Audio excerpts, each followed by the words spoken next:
online, on Radio Player, and on 106.6 FM. This is Wycombe Sound, the Wycombe Wanderers Show. Welcome along to the latest edition of the Wycombe Wanderers Show with myself and Bob. Very good evening to the show tonight, where we have a slight twist on what normally happens, because we've got a prize for you to win. Yes, it's competition time. Very excited. We've teamed up with Claude Bernard Watches. We'll be catching up with Mark Kane a little later on to find out a bit more about what you can win. And if that wasn't enough, we have also had an interview with the most smiley Wycombe Wanderers player that ever was. Who could it be? Who have you been speaking to? Sergio Torres. Oh, wow! It's great. He's great to chat to. I'm quite jealous.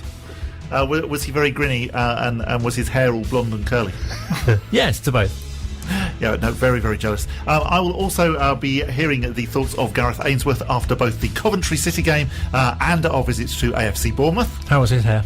Yeah, it was all right. Fairly rock starry as normal. Black leather jacket, dark blue jeans, and sandy coloured boots, I think, for both games, from what I remember. This shall be the ideal pick-me-up if you're disappointed and perhaps had tickets to see Wycombe against QPR on Saturday, which we'll be looking ahead to. But unfortunately, no fans, and we'll be reviewing and looking ahead to Wycombe Wanderers ladies' next game as well. Yes, I mean, that is probably the big news from today, is obviously the 2,000 fans that are hoping to go to the game against QPR. Unfortunately, because Buckinghamshire will be moving into Tier 3 from 1 minute past midnight on Saturday, it will mean that the game has to be played behind closed doors. However, the club have said that all season ticket holders will still be able to watch the game on iFollow, which of course is the online platform.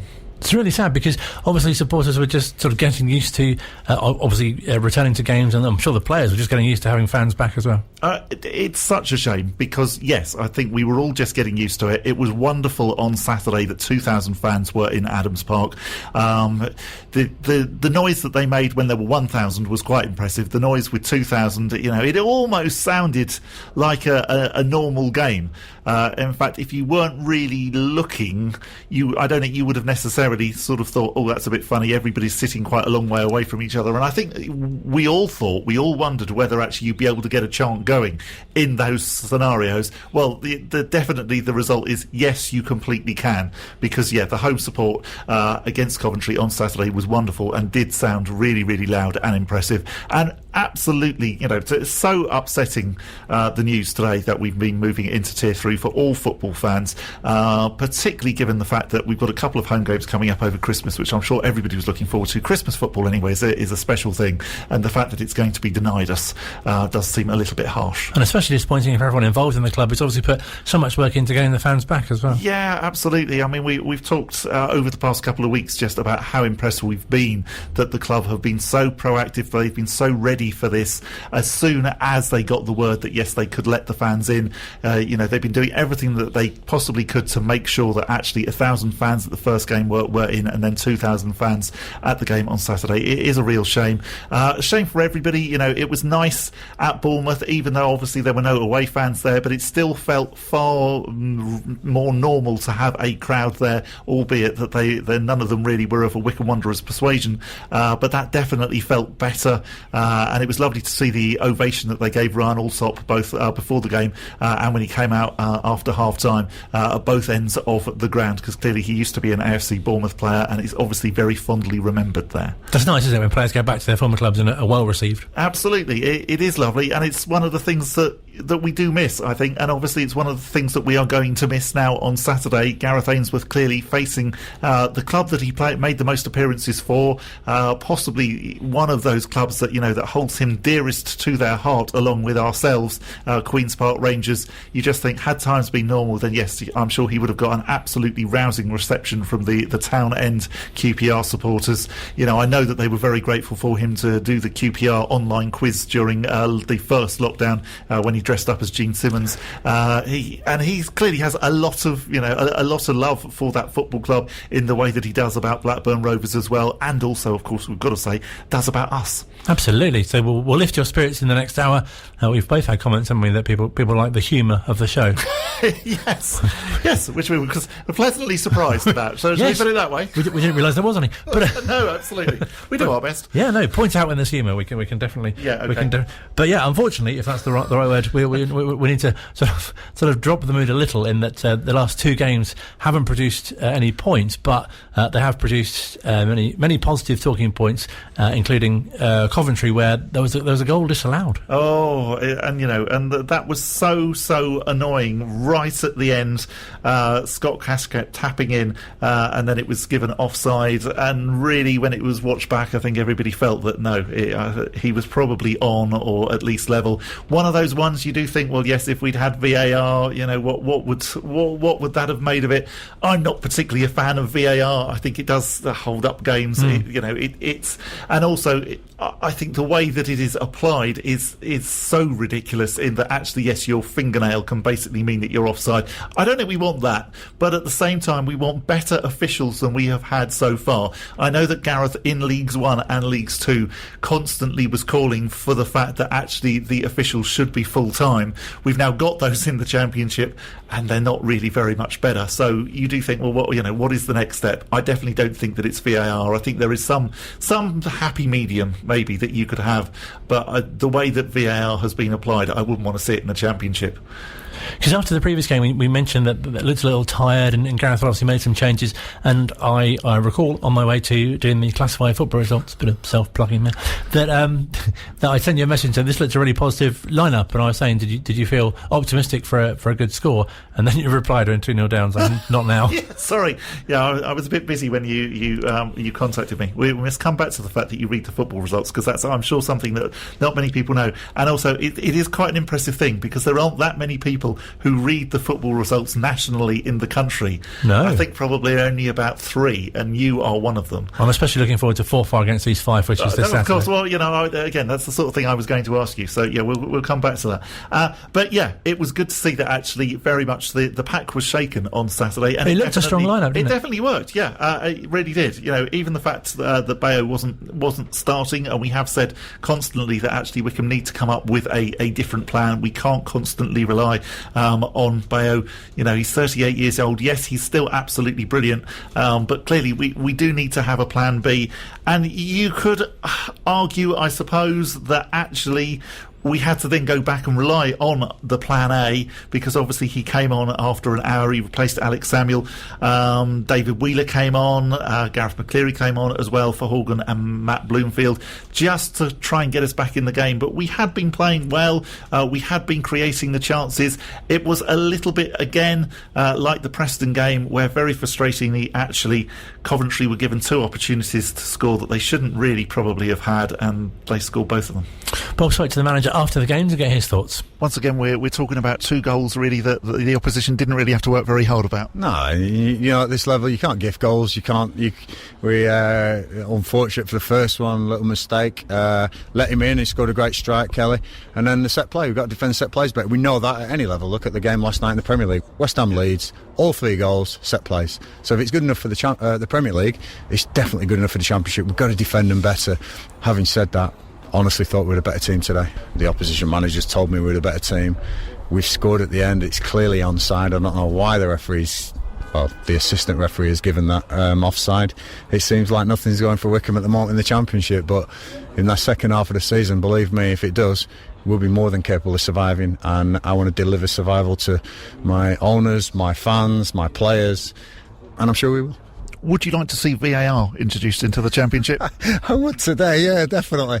I think we've had a couple of penalty issues. We don't tend to get away with much in the Championship, and I think that the smaller clubs, I'm not saying there's any bias, I just think that there seems to be something about the smaller clubs. I spoke to Daniel Farker when we played Norwich, and he said we're getting exactly the same when we were in the Premier League, and why is that? It's something maybe to look into, but VAR would certainly help, but am I a fan of that? I'm not sure. Today I probably would have been, because we'd have got a point.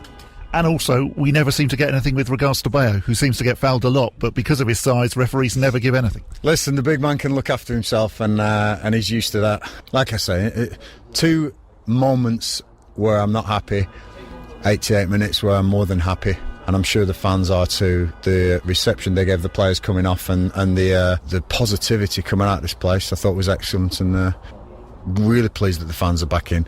There's 2,000 fans been waiting years and years to see Wycombe Wanderers in the Championship, and I think they'll be proud of what they saw today.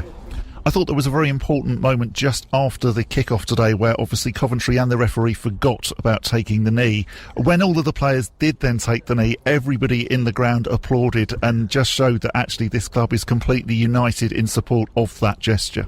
Listen, I am so behind that gesture. I'm so behind getting equality throughout the world, and I hope that this in football can help with that. All I will say is that it wasn't just Coventry players. I think Wycombe players as well. That everyone just sort of got it wrong at the start. But I'm really pleased everyone got it right, and then even more pleased the fans applauded and made it a real poignant moment. It's fantastic. Some things are bigger than football. It's definitely one of them. That must have been one of those sort of moments as well where you thought, oh, this is nice to have the supporters in. It was brilliant. It was a really touching moment. It was a bizarre start to the game. So Coventry kicked off, and as they then kicked off, the player who kicked off basically tried to pass it to a player who'd already taken the knee, and at that point obviously then realised what had happened, and the referee hadn't really realised either, and then did, and so then sort of had to blow the whistle again almost to signal, right, okay, it's now time to take the knee, let's pretend that other bit didn't happen almost. That's how it sort of looked. And so then they did all take the knee. Some of the Wycombe fans had started booing the Coventry players for the fact, or the Coventry player for the fact that actually they hadn't taken the knee, and then as soon as everybody did take the knee, the whole ground erupted into applause. And after some of the things that we've heard at other clubs over the past couple of weeks, it was very, very heartening to see. Fantastic, and it's obviously not quite the same, well, maybe impactfulness, but when there's no crowd there either, and just sort of taking the knee, and it's just quiet all around, and just carry on. Yeah, and it was interesting to speak to Gareth about it and just get his thoughts, and he obviously is absolutely passionately 100% behind it. It'll be interesting to see what happens this Saturday. Clearly Les Ferdinand at QPR has spoken and said that clearly he very much supports the reasons behind it, but he does feel that it is one of those gestures that so often seems to happen in football that actually after a while it just becomes the gesture and it's not really addressing the real issue. And I completely understand and I can completely respect that. But it will be interesting to see what does actually happen against QPR, whether or not the knee is taken. I would imagine as it's a home Wycombe game, it probably will be. And also good that on a Tuesday night you get another chance after a defeat and no points on the Saturday, another chance pretty quickly to kind of try and make amends. Yeah, I mean, slightly in two minds about that, whether or not it was too soon, and the fact that against Barnsley on that Wednesday we had looked really, really tired. But it wasn't like that at all. We looked really, really fresh. We gave Bournemouth a really good game. As Gareth has said previously, actually nobody's going to want to face us at the moment, despite our league position. I thought that, again, was a really positive thing. We gave Bournemouth a fantastic game, and, we're very, very unlucky. And disappointing to have a man sent off as well. Yeah, that again was very unfortunate. Alex Patterson was slightly unlucky. I definitely didn't feel that there was any intent there. If you watch the incident, he certainly wasn't looking at the player. He wasn't going to go in and try and take his standing leg away, which is what happened. So it was unlucky. And as Gareth says, after the game, it was partly really brought about by the fact that as soon as it happened, pretty much all 10 Bournemouth outfield players instantly made a beeline for the referee. It's his first tackle of the game. You got people sprinting 30, 40 yards to get involved, to start pushing people, to start inflaming the situation. For me, that's the referee. He's got to be stronger. But we're not going to expect anything of anyone in this league. We're going to give and give and give like we gave tonight, and we were superb. I will put my name to that performance any day. I thought they were brilliant today. Yeah, I mean, you were amazing. First half, I felt that you were growing into the game a bit. Second half, you came out, particularly early on in the second half, you were amazing. And then when you were down to 10, you were the better team. Begovic has made bigger saves than Allsop tonight. I know he's got to do that and he's got to be there for that, but we were absolutely superb tonight. Really, really were. I'm going to get looked at thinking, what is this guy on? Because he keeps coming out with these great performances but bad results. Please watch the video, watch the game, because you will be so proud of your boys tonight, as I am. We'll go again Saturday now. Is it a case that we need to start winning those games against the teams that are around us, the Barnsleys, that sort of game? Of course, we do need to start winning games against anyone, but we play like that, we'll beat anyone in this league, I tell you. We will beat anyone in this league, and I'm just so pleased and so proud of the boys. They gave everything. we've got our identity back. We're making noises in this league, and I want to make the biggest noise by causing the biggest upset to all the bookies in the world and staying in the Championship. With regards to Saturday, clearly it's a big day for you facing QPR. Yeah, huge for me. For the first time in a long time, I want QPR to get beat. That's where I played for the majority of my career and loved it. That place is phenomenal for me. I love QPR, but at the moment I love those boys in there, and they're going to be giving me everything for Saturday. Can't wait. Looking forward to it. 3 points. Really nice for the manager to be coming up against his former clubs at this level as well. Yeah, definitely. You can tell that he relishes it. He enjoyed very much the visit to Blackburn. He enjoyed the visit to Preston. But QPR is clearly a club that is very, very close to his heart. And so, I think he probably this was the second fixture that he looked for when the fixtures came out. I think Blackburn probably was the first one, but QPR was the second. Still to come on the Wycombe Wanderers Show this week. We'll be giving you the chance to win with Claude Bernard Watches, the official Wycombe Wanderers watch could be yours just in time for Christmas. Plus, we're inviting you to get involved on social media as well as part of our poll this week, heading towards our 20th game in the Championship. Can you believe it? No, not really. And you've been to them all? I have, yes. Yeah, I wasn't at the Brentford League Cup game, but other than that, I've been at them all. It's sort of slightly, how have we managed to fit that number of games in? And I know the answer to that is that, well, pretty much they've been playing Saturday and then on Tuesday and Wednesday pretty much non-stop. And so you can understand really why they're tired. And they must be looking forward to the QPR game and getting that out of the way, because for the first time since the second international break, finally they are going to have a week off. But it is incredible that actually, yes, we're already almost halfway through the season. Just the 2 wins as well, which doesn't sound very many, does it? It doesn't really, does it? But anyway, that's what the question on social media is about tonight. So you've got 11 points from, the 19 games, going into the 20th game with 11 points. How many points do you think after the next 20 games in the Championship? Will it be double that, so 22? Will it be less, so less than 22? Not less than 11, obviously. It's not an A-level maths question, don't worry. What time does the train leave? Or do you think it'll be more than 22? That's the question. You can get in touch via Twitter. You can tweet us at Wycombe Sound. Use the hashtag TWWS. If it be less than 11 points, we'll be in trouble. We could turn it into an A-level question, and we could just put the word discuss. Discuss, yeah. 25 marks, that one. Yeah. Yes, do get in touch and we'll let you know how that's going throughout the programme here at Wycombe Sound. It's the second half of a 3-part programme on Wycombe Sound. This is the Wycombe Wanderers Show. We're on every week. If you've missed any so far, there are many we can recommend. You can catch up. You can, yes, on all good podcast platforms. I believe it's how they say it. Yeah, no, I like that. What time does the train leave? No, it's a different question. We've had fantastic guests on.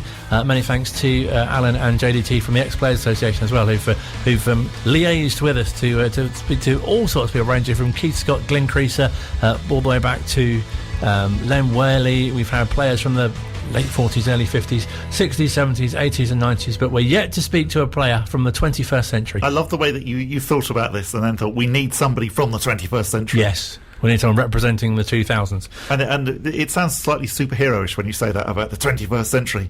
And you've gone and got one of the Wycombe superheroes. Not only one of them, but someone who's got a documentary out about their life, essentially. Which, again, how many players can you say that about? Not many footballers, full stop. No, exactly. Someone like myself who came to Wycombe from Basingstoke. And it's the boy with golden hair, as ABBA didn't quite sing. Yeah, less like me in that case.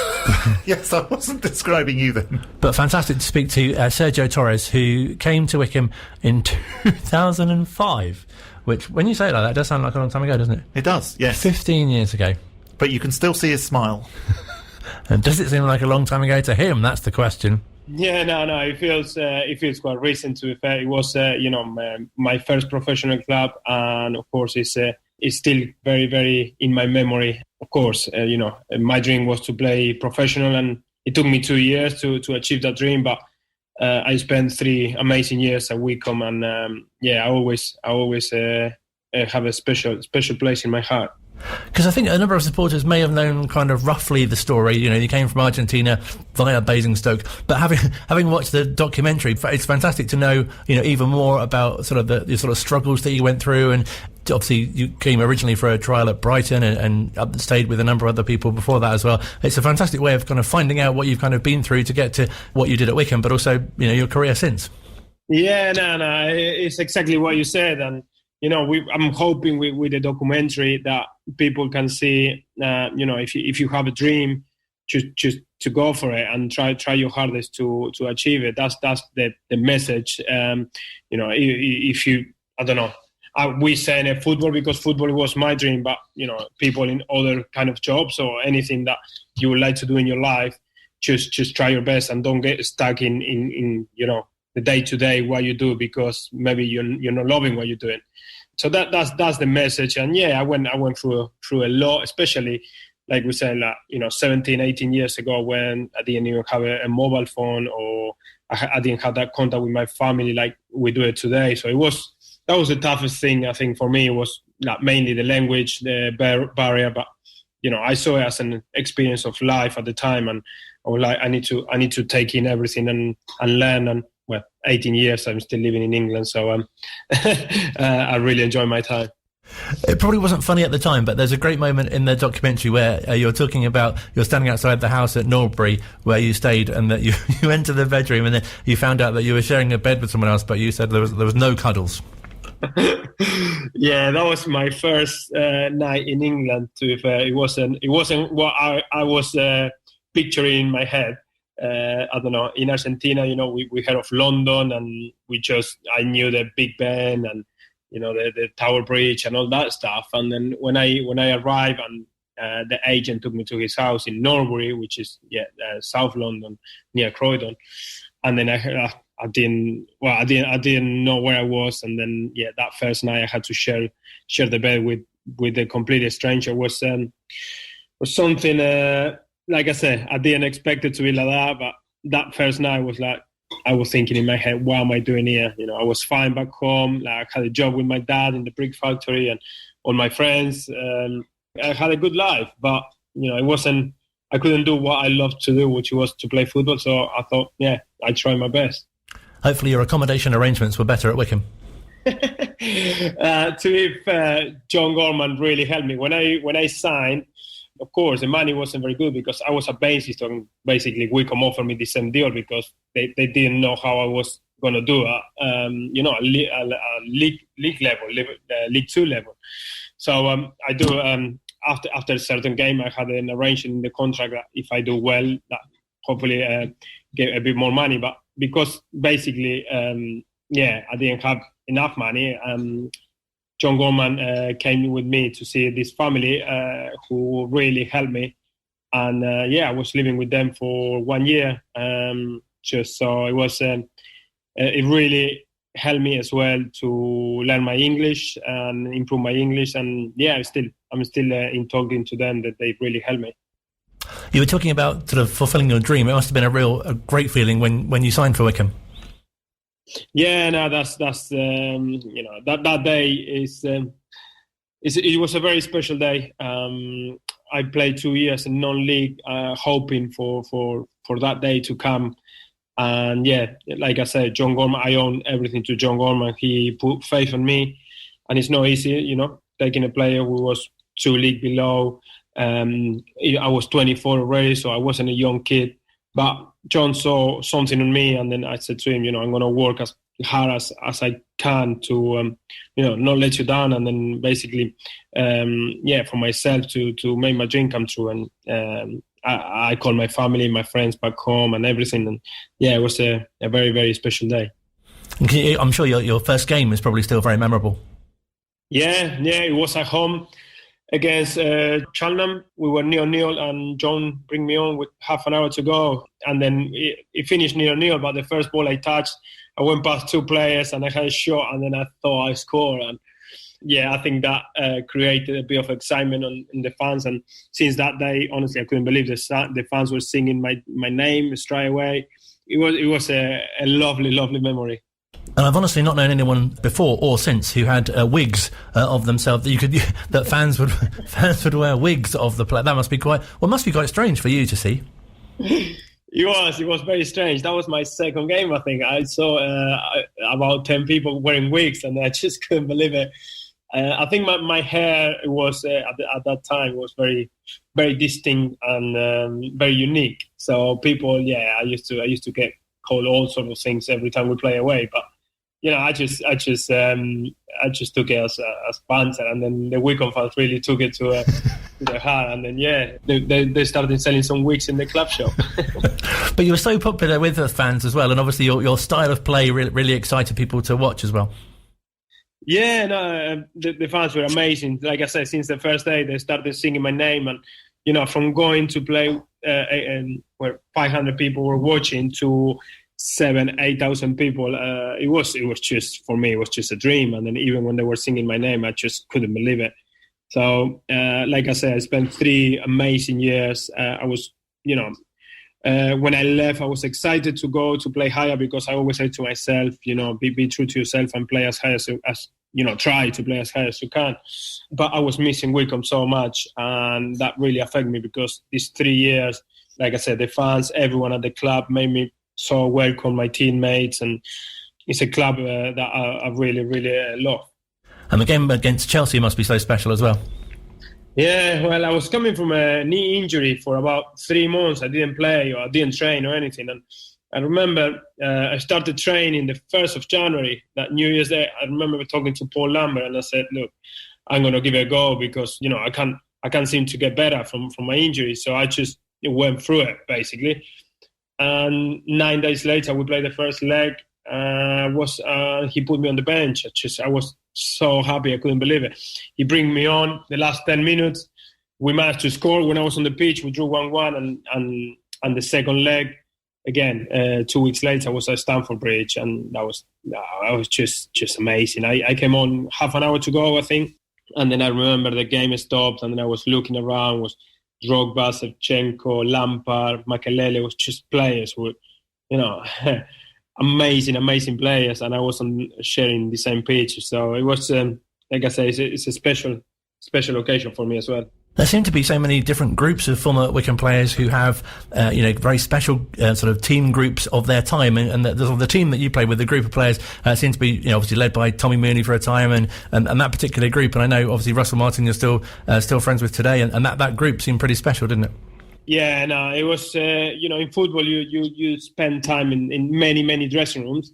And to be fair, that first few years there, we still, talking to each other, which you don't see very often. And that dressing was very special, with so much talent. And that's something that is really hard to take, how we did not get promoted with that team. But we went through a lot, especially that first year with John's wife passing, with Mark Philo.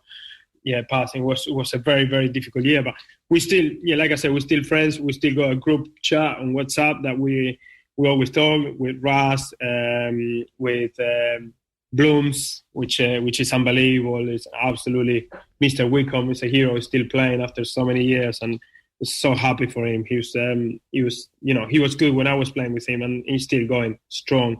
We got about 4 or 5 players that we're still talking. Was a very special group. And you must be so pleased to see that the team in the Championship now, especially being in League 2 when you were there. No, I was, honestly, I watched the playoff games, and I was so happy for the club. Gareth, I never really had a chance to meet Gareth, but I know he put so much work into it, and I know Robbo, which he was there with the youth team when I was at Wycombe, and he's such a nice guy. And like I said, I know Matt Bloomfield. It's just so good to see a team who always work hard. It's a really, really family club, community based, and it's just so good to see through hard work and dedication they managed to achieve to play in the Championship. And last night they only lost 1-0 against a very strong side, and from the reports I read that they deserve better than that. So it's just great to see. It'd be amazing if they manage to stay in the league. And so pleasing for you as well that you went on to play at a higher level onto Peterborough and Crawley, and then to do so well in your career as well. Yeah, like I say, it wasn't easy at the time when I left, because 3 years is a long time, and I had special memory.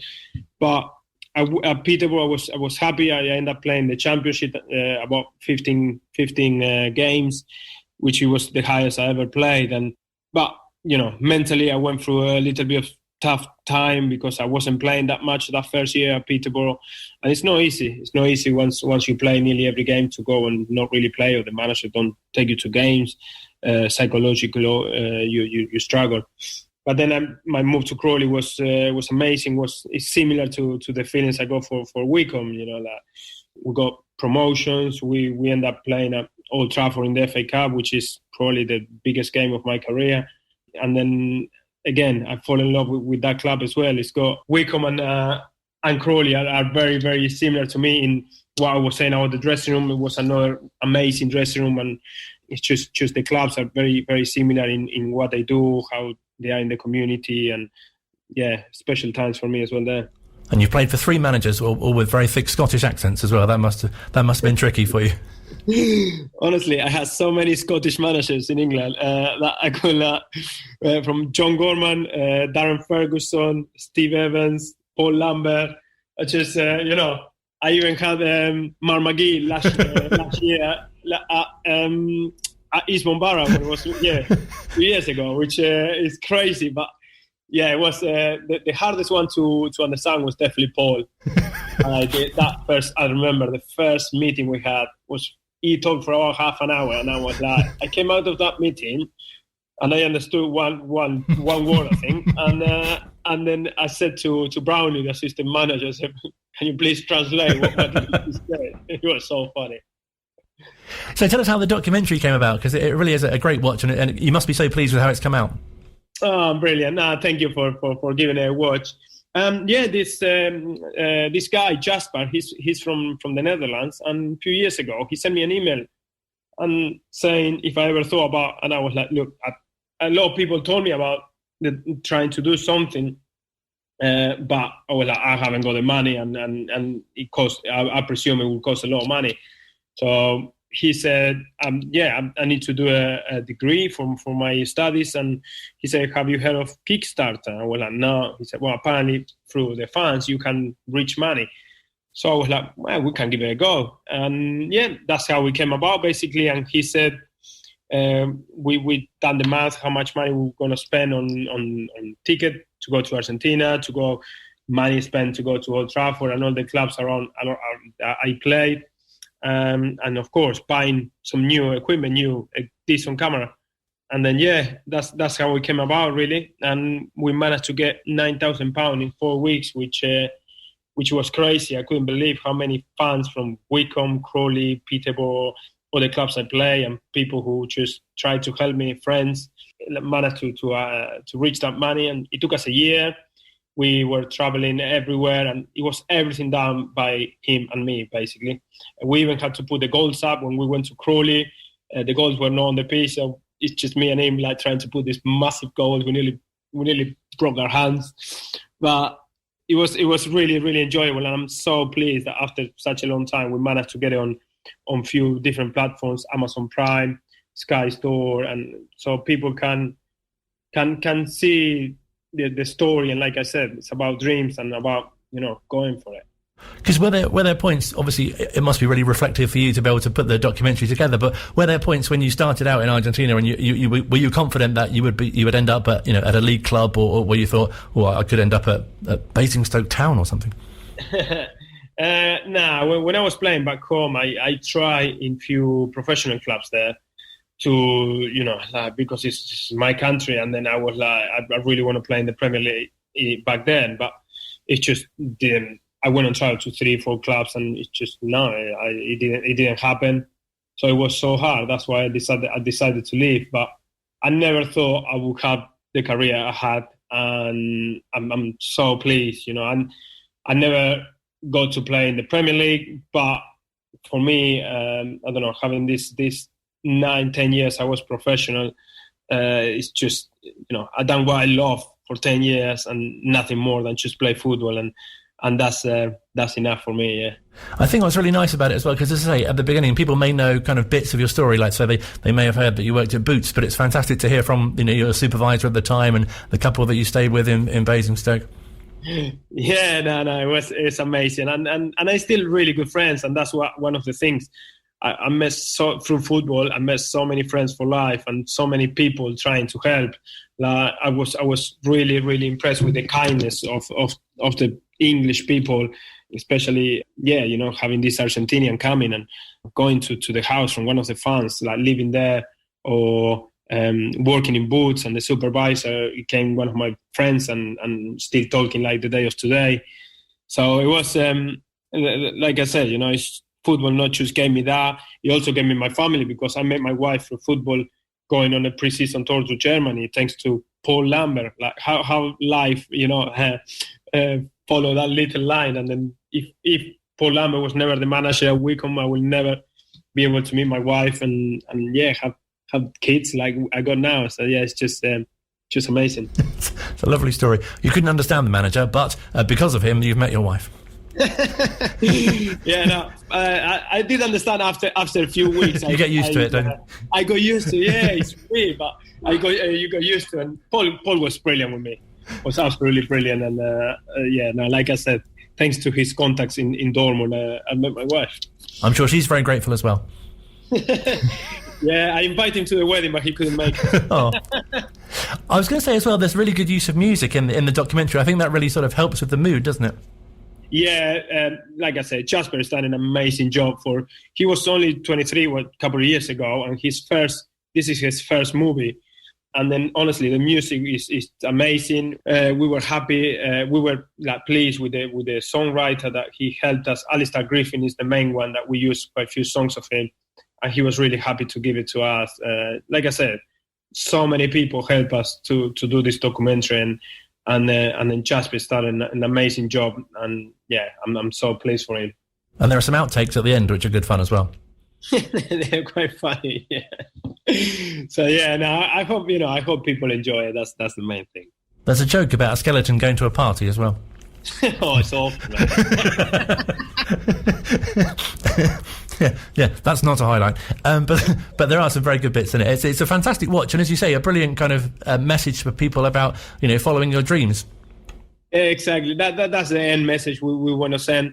We never made this movie with the aim to make money, because we end up losing money, me and Jasper. But we just wanted the story to be out there, and hopefully, like I say, inspire one or two kids. Which you get so many rejections. I had so many rejections that saying you're not good enough, you're not tall enough, you're small, you this, you that. But if you believe in yourself and then you try your hardest, you got more chances to succeed than not. It would make a really good Christmas gift, wouldn't it, to any Wycombe fan? Yeah. I think it will, and I think there's some people that still remember me there. Oh, very memorable, very memorable. So, just finally, tell us what you're doing now. Well, now I'm working for. Well, you mentioned Russell Martin. He opened up his foundation 4 years ago, and I've been working for Russ in the academy, in the foundation. We're doing so much work here in Brighton with the community, and it's amazing what Russ, have put together, and that's the kindness that guy has in himself. And also, I finished playing last year at East Bombara, and then since that day, it's been a year and a half now, nearly a year and a half that I've been the assistant manager, and I'm really enjoying and learning the role of I'm doing all the coaching and everything. So I'm doing the UFA license at the moment, and yeah, I just want to learn as much as I can on the other side of the white line. Oh, so pleasing for him as well to have the career that he's had, to go on to Norwich and do so well and play for Scotland as well, and now into management himself. Russ is a top guy, very, very respected in football. He had an amazing career, but he's another one. I always said to him, I think you should do a documentary, Russ, because you got really, his hard work. I never met anyone who with such a dedication, hard work, and what he achieved in his life is amazing. And now, being from one day to another, being the manager in a League One club is not something that easy. And then he's doing well. I'm just so pleased for him. So if he does do a documentary and he needs a joke for the end, perhaps you can do something better than the skeleton one. Definitely. Well, thank you so much for your time. It's been brilliant to speak to you, and I wish you and your family a very happy Christmas as well. Thank you, Colin. Happy Christmas to you and to everyone, all the Wycombe fans listening to this. And hopefully when things come back to normal, I will try to go and watch a game. Really enjoyable speaking to Sergio. I think that's lifted the mood, hasn't it? That was a fab interview. I really enjoyed that. He just sounded lovely. As you would expect, he sounded as you would expect him to be. He always was one of those players. He always played with a smile on his face, and that was exactly how he sounded in that interview. And it's such a heartwarming documentary. I watched the Unknown Torres during Lockdown 1. It was fantastic to see. I'm sure there'll be other lockdowns as well. There'll be it's like the Fast and the Furious. There'll be like 19 of them, I expect. Other Sergio Torres documentaries, possibly as well. But we looked it up on IMDb, and there's a fantastic review which I think really sums it up, probably in better words than we could talk about. We really like this. So it says, I highly recommend this documentary film about the footballing life of Sergio Torres. The football journey in itself is unbelievable and inspiring, but actually the bigger impact is how this young man seemed to positively impact everybody that he came across along the way. The total absence of cynicism is rare in professional sport, but Sergio Torres comes across as someone who simply retained the childlike awe of playing a game that he loved. The scenes with his dad were particularly touching, a beautiful bond between father and son. It is a fantastic watch. I thoroughly recommend it, and as mentioned, it'd be a great Christmas gift for a Wycombe Wanderers fan. Brilliant to chat to Sergio Torres. Final part of the show on the way. Love music, love talk, love Wycombe Sound. Still to come on this week's The Wycombe Wanderers Show, to give it its proper name, but I think on this week's Wycombe Wanderers Show sounds better. We'll be previewing the game against QPR with no fans on Saturday, and also catching up with Wycombe Wanderers ladies' latest reincarnation of their season, which began on Sunday against one of the fancy teams in their division. But first, as mentioned a little earlier on, we've got a fantastic competition for you. We have been talking about the Sergio Torres documentary, which was a great watch, and now we've got another great watch for you. It's an actual watch. It's really, really nice as well. It is very quality and looks very fancy. It's a very smart timepiece. Yes, indeed. With the Wycombe Wanderers badge in the middle. In fact, there's two. So we've teamed up with Claude Bernard. Even more exciting. There's two. There's two watches, but you can only win one. Okay. So the ones you can win, there's a blue one, as you'd expect. It's a blue leather strap, and there's the club badge. I don't know what I'm looking at. That's not it. There's a blue club badge on it, and the strap has luminous elements to it as well. But also in the range, you might call it. There's a bracelet watch as well, a silver one. Which is the one that we understand that Pete Kuhik has gone for. Yes. Stylish. So here's Mark Kane from Claude Bernard to explain a bit about how the company got involved with the now Championship club. Well, I went to see Wycombe Wanderers last December, and I was very impressed with the show that I saw. And I thought, gosh, this club are going places. They're going to get promotion. And I don't know what it was, but something in my head said they're going to win promotion to the Championship. So over the Christmas holidays last year, I thought, gosh, they are going to get promotion. And so I approached the club in January of this year, and I said, look, you're going to get promotion. I specialise in watches, Claude Bernard Swiss watches. Can I make a special watch for you that if you do get promotion, you'll have something to commemorate your achievement? And they said to me, well, do you think we'll get promotion? And, lost the last two games in a row. This was sort of mid to end of January. I said, you're going to get promotion. I can see the team. I can see, the camaraderie in the team, the spirit in the team. You've got some fantastic strikers there. You're going to get it. And they said, okay, why not make a prototype and show us, what it would look like? So in February, towards the end of February this year, I had a prototype watch for them. And they said, yeah, that's nice. We like it. Can you make it for us? And I said, yep. It would take 3 months, 3 to 4 months, because it's going to be made in Switzerland. They're really precise in how they do things. It's going to take 3 or 4 months, so it will be the start of the new season in 2020 when you've got promotion. And they sort of giggled at my confidence and the fact that I was so persistent that Wycombe were going to get promotion to the Championship. And I said, I'm taking a big bet on this, and financially, and putting a lot of investment into this for you, for the fans. I said, you're going to do it. So anyway, COVID struck at the end of March, and I thought, that's it. When will clubs reopen? Will there ever be fans back in the grounds again? What's going to happen? No one knows. Luckily, Wycombe got into the playoffs, and they phoned me up, and they said, are you still confident we're going to win? I said, yes. I said, you've only got 2 games to win, and you're going to do it. Well, you can imagine the final game against Oxford United. I was sitting on my sofa, thinking to myself, I've ordered these watches from the factory. It's been very difficult getting the managing director in Switzerland to produce these individual watches for me. If Wycombe don't get promotion tonight, I'm going to have a loss and I'm going to have a lot of egg on my face.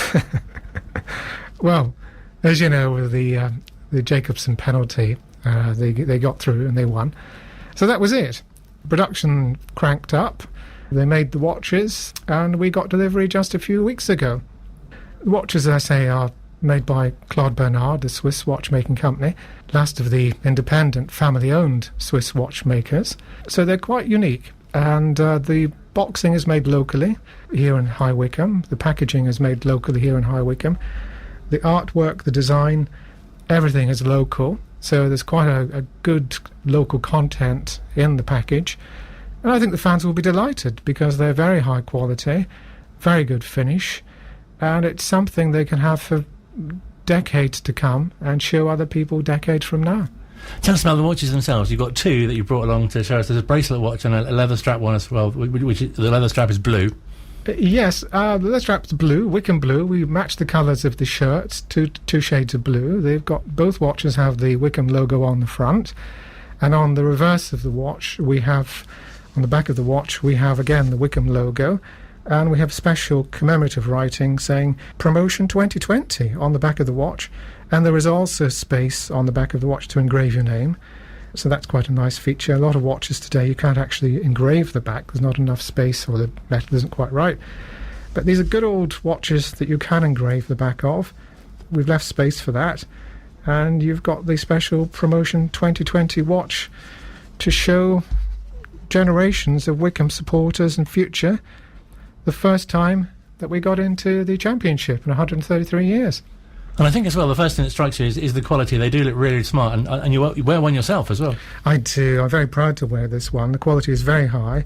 As you can imagine, the Swiss are perfectionists, and they make something that's going to last. So that was the whole reason for making it. We wanted something like a medallion, something that would last and commemorate the great achievement of Wycombe Wanderers this season. And tell us a bit more about the company and your association with them. Well, I've known Claude Bernard for over 20 years. I actually bought my first Claude Bernard watch in Geneva over 20 years ago. I used to work in banking and investment, and I used to go to Switzerland quite a lot. And I saw the watches in the window, and I said to the chap there, I said, these are really good watches, how much are they? And I was quite surprised to see how inexpensive they were for a Swiss watch. And so I bought one, and I still wear it, and it's now, about 22 years old. So they will last, and that's the whole reason for my association. I like quality, and the company is all about quality, and they make things on a small scale. So it's very, very nice. And really great to have that local link as well. You were saying yourself you're based in Beaconsfield, and the packaging's done locally as well. It is. We wanted as much local content as we could in the packaging. The art designers, the graphics designers, the people who print the cards, the people who print the boxes.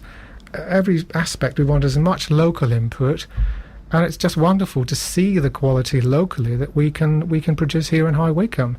So it's a good match for the Swiss. So well done, High Wycombe. And really nice to have such a quality product to have as a commemorative thing, if you like, to mark the occasion of being in the championship. It is. It's not something that you're going to lose in a year's time or wash away in a year's time. So these are designed to last and to be proud of and wear every day. The blue leather strap retails at £155, and the bracelet strap, the steel bracelet strap, retails at £195 because of the extra work and the extra finish in that one. But they're both sub £200, which is fantastic for a Swiss watch. And of course the club gets a revenue stream from this as well. So you're supporting local businesses, the local club, and you've got something to keep for as long as you're going to live, because these watches are designed to last. And you very kindly donated us a watch for listeners to win as a competition prize. Yeah, I thought it was nice to give something to the fans, and as I say, that's the whole reason that this adventure has begun, is to make sure the fans get something to commemorate the achievement of Wycombe Wanderers this season. Yeah, very much so.